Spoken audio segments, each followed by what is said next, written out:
Mapagpalang umaga po mga kapatid. So napakagandang araw po ngayon. It's time to ride na naman tayo mga kamotoser. So ang hirap pala kapag buhay kalsada. Marami kang makakasabay na mga sasakyan na minsan ang bibilis. So nakakatakot kapag nandun ka sa gitna ng highway. Iba-ibang mga tao o iba-ibang mga klaseng mga sasakyan yung ating makakasabay.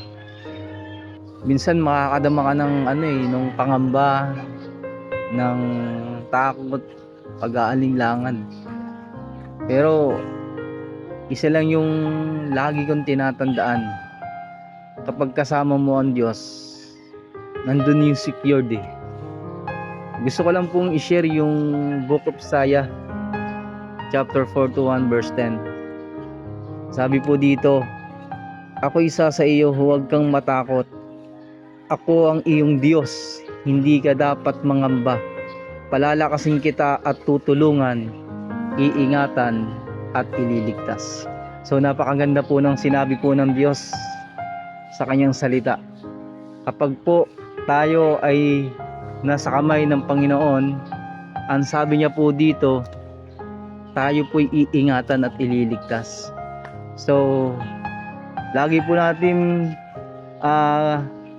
ilagay sa puso natin na before na tayo po ay aalis ng tahanan o saan man tayo pupunta, hindi natin alam yung sitwasyon sa kalsada, pero alam ng Diyos kung ano yung lahat ng mangyayari.